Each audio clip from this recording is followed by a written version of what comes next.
پتے پر پانی۔ مہک اور اس کا بھائی حسن چھوٹے ماموں کے ساتھ باغ کی سیر کو گئے۔ باغ جھیل کے پاس تھا۔ جھیل خوبصورت تھی، لیکن اس کے ایک حصے میں کائی جمی ہوئی تھی۔ کائی کے اوپر سفید، گلابی اور نیلے کمل کے پھولوں نے لوگوں کی توجہ اپنی جانب کر لی تھی۔ باغ میں جھولا جھولنے کے بعد بچے جھیل کے پاس گئے تو مہک نے کمل کے پھولوں کو دیکھ کر کہا، ارے واہ، کتنے پیارے پھول ہیں، لیکن یہ کائی پر کس طرح تیر رہے ہیں؟ حسن نے وہاں کائی جمی ہوئی دیکھی تو حیرت سے پوچھا، گندے پانی میں خوبصورت پھول کیسے اگ سکتا ہے؟ مہک نے کہا، چلو قریب چل کر دیکھتے ہیں۔ جھیل چھوٹی ہے، کیا ہم اس میں اتر سکتے ہیں؟ ماموں نے آواز دی، رکو، جھیل گہری ہوتی ہے۔ جھیل، دریا اور سمندر میں جہاں جہاں پانی ٹھہرا ہوا نظر آتا ہے وہ حصے گہرے ہوتے ہیں۔ جب تک گہرائی کا اندازہ نہ ہو کبھی پانی میں نہ اترنا، اور ویسے بھی کائی سے کپڑے گندے ہو جائیں گے، پھر تمہاری اماں کپڑے دھونے کے ساتھ میری بھی دھلائی کر دیں گی۔ چھوٹے ماموں کی بات سن کر بچے بہت ہنسے۔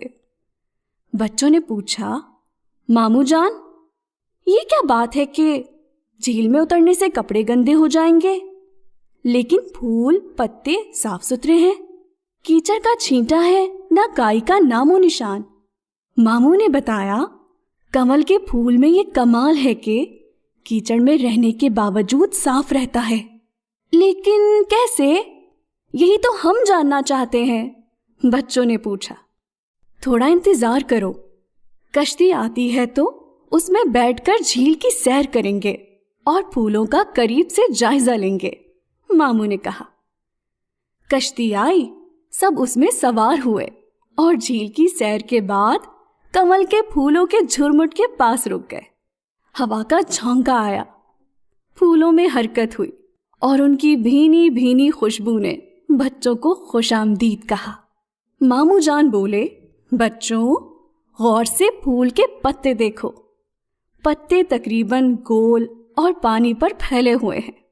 ان پتوں میں خاص بات یہ ہے کہ یہ واٹر پروف ہیں، یعنی پانی جذب نہیں کرتے اور پانی پر رہ کر بھی گیلے نہیں ہوتے۔ مہک نے پوچھا، ماموں جان، پانی میں ہاتھ ڈالنے سے ہاتھ گیلا ہو جاتا ہے، یہ کیسے ممکن ہے کہ پتا پانی پر تیر رہا ہے لیکن گیلا نہیں ہوتا؟ بیٹا، پھول کے پتوں کو غور سے دیکھو۔ بچوں نے دیکھا کہ پانی وقفے وقفے سے پتے کے اوپر آتا ہے لیکن اس میں جذب نہیں ہوتا اور پھسل کر واپس جھیل میں شامل ہو جاتا ہے۔ بچوں نے پوچھا، ان پتوں میں ایسا کیا ہے جو یہ واٹر پروف ہے؟ بتایا، ان پتوں سے معمولی مقدار میں موم نکلتا ہے۔ موم واٹر پروف ہوتا ہے، اس لیے پتا واٹر پروف ہو جاتا ہے۔ اب پھول گندا کیوں نہیں ہوتا؟ تو اس کی وجہ یہ ہے کہ پھول پانی سے چند انچ اوپر ہے۔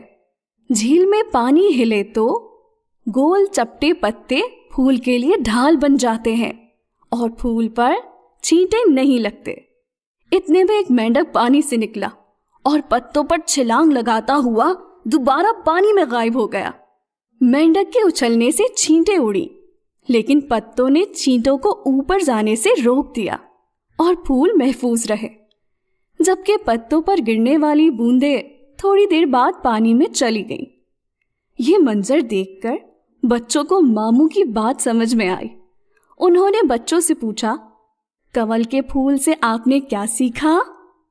حسن بولا، یہی کہ پاک صاف کیسے رہتے ہیں۔ مہک حسن سے بڑی تھی، کہنے لگی، کنول کے پھول نے سکھایا ہے کہ برے ماحول میں خود کو بری عادتوں سے دور رکھنے والے دنیا میں ممتاز ہو جاتے ہیں۔ بچوں کی بات سن کر ماموں خوش ہوئے اور دعا دی۔ پیارے بچوں، مہک نے گندے پانی کو برائی سے اور اچھائی کو پھول سے تشبیہ دی۔ کیا آپ اس کی رائے سے متفق ہیں؟ کہانی سے آپ نے کیا سیکھا؟ پیارے بچوں، اگر آپ دلچسپ اور معلوماتی کہانیاں پڑھنا چاہتے ہیں تو رسالہ بچوں کا کلندر شعور کا مطالعہ ضرور کریں، ہم سے رابطہ کریں۔ اور ہاں، نئے کارٹونز اور کہانیوں کے لیے ہمارے چینل کو سبسکرائب کرنا مت بھولیں۔ ہم آپ کا انتظار کر رہے ہیں۔ ملتے ہیں اگلی کہانی میں۔